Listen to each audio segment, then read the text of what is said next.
But again, as I was saying, when Nintendo brought out the Wii Motion Plus part for the Wii controllers, basically allowing you to connect it right to here, where you put the nunchucks, and give you more of a realistic interaction with the games.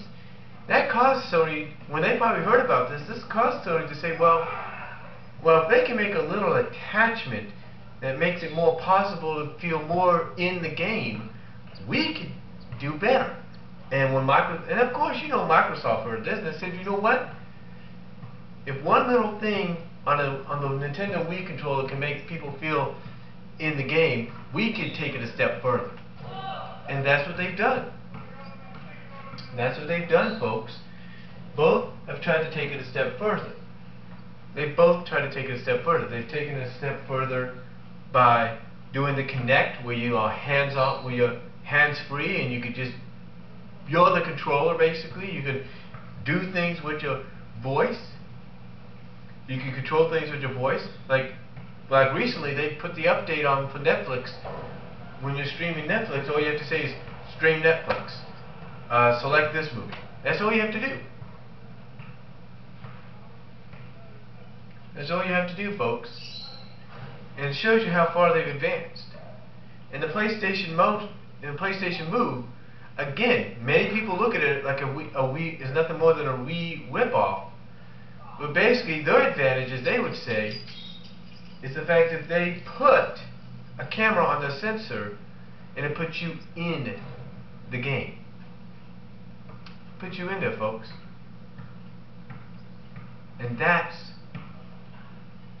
just shows you how much video gaming has evolved since the very first day. Gaming has evolved with what is known as the three competitors, main competitors, the three distributors of gaming. I mean, back in the 80s it was Atari, it was Nintendo, and it was Sega. We got into the 90s, it was Nintendo, it was Sega, it was TurboGrafx, and maybe on occasions Atari tried to sneak back in there, but it was mostly Nintendo, Sega, and Atari and TurboGrafx. And again, you had some trying to sneak in there with their products, like Atari tried to come back with the Jaguar. The 3DO tried to get in there, the Neo Geo. And the only thing that stopped those two from succeeding, and quite possibly, as I would look at it, raising the bar and surpassing it in a huge way, the only thing that prevented them from doing that was the prices. According to James Wolfe, when he did a review for one of the 3DO games, he said the 3DO, even though it was being heavily advertised as the real deal, as the one that's going to really raise the bar, even though folks, it was looked at like that,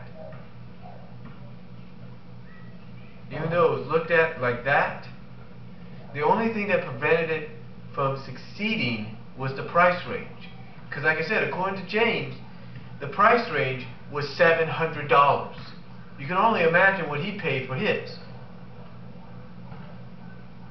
And not only that, the Neo Geo was the same thing. The price range was huge. That's what stopped them from surpassing Nintendo and setting the bar. That's what stopped them.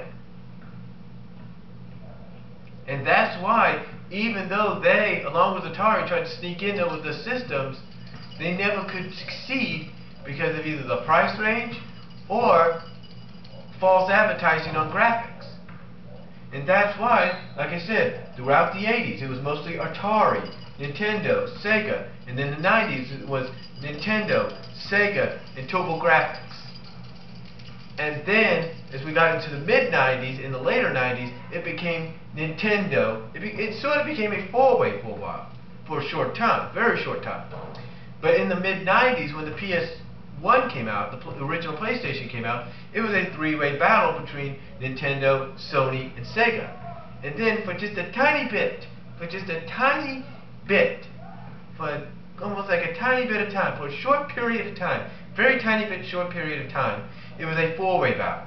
Because you had Nintendo on in one corner, you had Sega in the other, believe it or not, you had Sony in the other, and in the other corner you had Microsoft. The first one to get knocked out, and knocked out permanently, boom! Sega. And the three that lasted, you're looking at. It's kind of like what you look in wrestling. Believe it or not, you look in wrestling. Back in the 80s, the three top promotions were WWE or WWF, AWA, NWA, WCW, or the NWA, or the early version of WCW, the NWA, WCW. When you look at the 90s, what do you have? WWE or F, WCW, ECW. The one that tried to sneak in there a few times, USWA, boom! Got knocked out. AWA lasted until about 91, boom! Knocked out. But basically, Sega, as we got into the mid to later 90s, was sort of like the USWA. They tried to compete, they tried to make deals and everything to where they could work with everybody, but in the end, boom! They got knocked out, and the three that remained on top were WWF, WCW, and ECW. And it's just like today. It's just like today. The three promotions that people associate wrestling with: WWE, TNA, and Ring of Honor. Just like in the same way people associate video games. The three companies they associated with the most: Nintendo, Sony, and Microsoft. True, there will be some people that will try to sneak in, like we got this new online live system that's out. Who knows how long that will last? You see, with that, they're trying to make it again another four-way battle. But, as history has shown, you can try to come in and try to set the standard and try to surpass that bar that's been raised by Nintendo, raised and tied up. It's been raised by Nintendo and tied up there along, it has been tied with Microsoft and Sony. You could try to surpass that and set a new standard, but in the end you could end up getting boomed right out of the picture. And again, if you go to places like CVS or Walgreens and Walmart, you go to all these big games that are supposed to have all these huge Wii and 360 and PS3 wannabe systems that have all these games inserted inside of them. And guess what? That's just another way of trying to compete, but they'll get instantly knocked out just like that. And again, this whole online live deal, who knows how long it's going to last? If it lasts and sets a new standard, great. If it doesn't, boom, it's out. Simple as that, folks. And that's exactly what's happening with Nintendo again. They're setting a new standard with this new Wii. It's true. They're setting a new standard with this new Wii. And what that new standard is, folks, is that that new standard is, they're basically telling Microsoft, they're telling Sony, excuse me, and they're telling any outside competitor, and any other competitor outside of this three-way, that hey, you want to surpass us, you're going to have to do better. And that's about it, folks. That's what Nintendo's been doing. Again, yeah, there have been a lot of systems, Sega, Sony, and Microsoft related systems that have surpassed Nintendo, but in the end, what happens? Nintendo comes back. Nintendo is like the WWE, WWF of video gaming. I remember back in the 90s when you had the WCW, WWF wars. It looked like WWF could end up on the losing end, but what happened? They made a breakthrough. They got that fire lit under them again, and suddenly, boom! They just shot back to the top and never looked back. The same with Nintendo. There have been times where Sega, Sony, Microsoft have left them for dead, but all of a sudden, they get that shot in the arm, they get that fire ignited under them again, and they take right off and never look back. And that's what they're doing again. That's what they're doing again with this introduction of this new Wii at E3 this year. And that's what they're doing as well when it comes to the 3DS. They'll basically get that shot back in the arm to where they're taking right off and they're not going to look back.